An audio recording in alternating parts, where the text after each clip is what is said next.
Squiz Kids acknowledges the traditional owners of the lands on which we podcast, the Turrbal and Kombumerri people.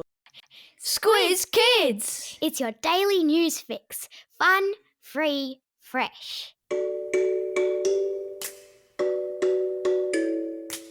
Hello and welcome to Squiz Kids Today, your fresh take on what's happening in the world around you. I'm Bryce Corbett. It's Monday, March 10. In Squiz Kids Today, the stinging Cyclone Alfred's tail. Giants and Hawks win big. Moon landings and sun missions. And the mystery woolly mammoth mouse. That's what's making news, kids style. The Lowdown.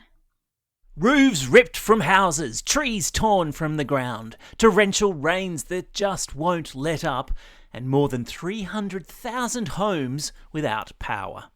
If Tropical Cyclone Alfred didn't cause enough damage as it whacked into the Queensland coast just north of Brisbane on Saturday morning, it more than made up for it yesterday, showing that it had a sting in its tail. Rescuers were kept busy all day yesterday, pulling people from floodwaters from Lismore in New South Wales right up to Hervey Bay in Queensland, as more than half a metre of rain pelted down all day. The Queensland capital, Brisbane, could only watch on helplessly as creeks rose and roads went under, with an announcement coming late in the day that up to 400 schools across the region would be closed again today. And the kids couldn't have been happier. The wild weather followed the first cyclone to pass over the Gold Coast and Brisbane in 50 years. And it was pretty scary stuff. I live in Brisbane and barely slept Friday and Saturday nights as wild winds made the walls and windows of my entire house shake. While Squiz Kids' very own Christy was forced to evacuate her Gold Coast home yesterday after torrential rains brought a massive gum tree crashing down onto the roof of her townhouse complex. As a result, there's no classroom companion today. Stay safe, Christy. Weather forecasters were hopeful that the rains would ease and floodwaters would recede this morning. And that's around about when the big clean-up will begin.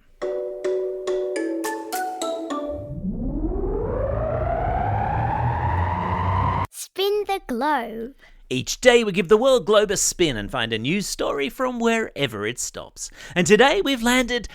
Well, will you look at that? We've landed on the moon. And that's because it's all happening up in space this week. Last week we told you how Firefly Aerospace successfully landed a spacecraft on the surface of the moon. And over the weekend we saw the first photos from that lunar lander.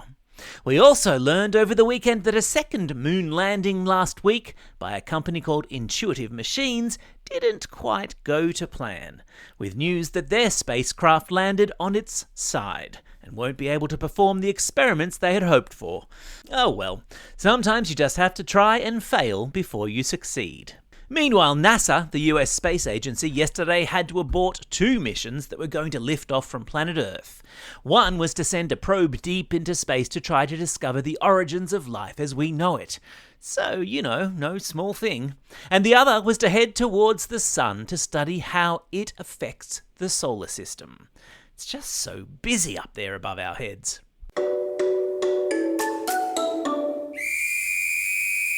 Sport time! And the AFL season got off to a cracking start at the weekend with victories for the Hawks and the Giants.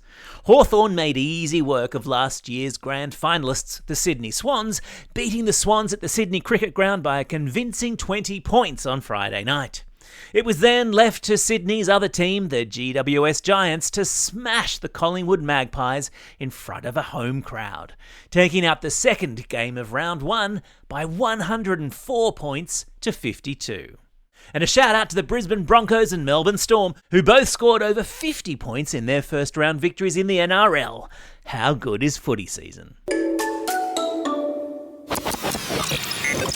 Weird science. If you've ever seen the movie Ice Age, you'd know the character Manny, the woolly mammoth. Woolly mammoths, which are like enormous hairy elephants, used to walk the earth up until about 10,000 years ago, before they went extinct.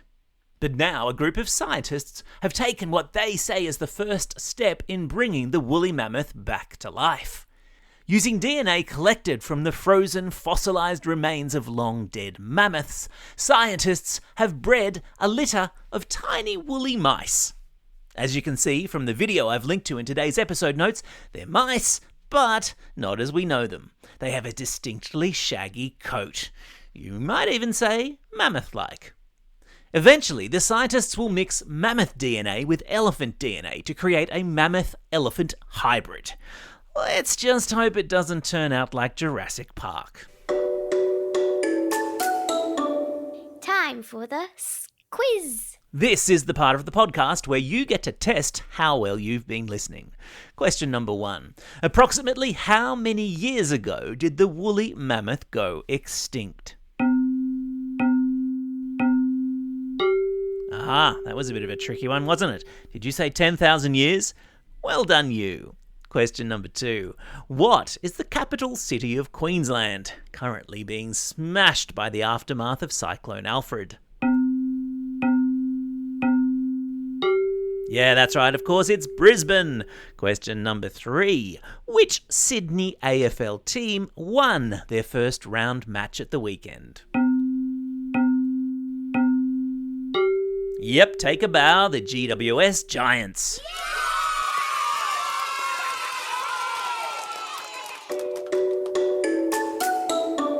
Shout-outs. It's Monday, March 10.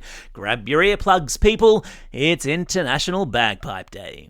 Today is also a special day for these Squiz kids celebrating a birthday today and tomorrow. Oscar from Cheltenham, Zoe from West Albury, Ted from Wandana Heights, Tia from Wellington Point, Willow and Eve from Rose Bay, and Vanessa from Springvale. And belated birthday shout-outs go to Hannah from Wagga Wagga, Rose and Elijah from Holsworthy, Jonathan from Darling Point, Ella from Salisbury Heights, Selena from Marsfield, and Nicholas from Brighton Le Sands. And classroom shout-outs today go to the Year 6 class at Oran Park Primary School, and happy birthday to your teacher, Mrs. Carr, for yesterday. To Ms. Fernandez's class at St. Joseph's Catholic Primary School in Springvale, and a happy birthday too to your teacher.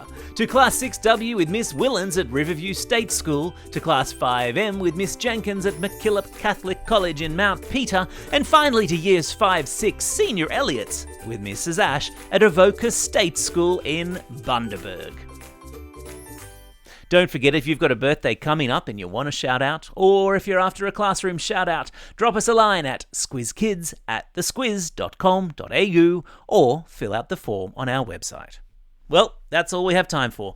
Thanks for listening to Squiz Kids today. We'll be back again tomorrow with a super excellent episode of Squiz the World, where we take you on a virtual excursion to a different country. And tomorrow we're off to Peru. Oh, I wonder if we'll bump into Paddington Bear. In the meantime, get out there and have a most excellent day.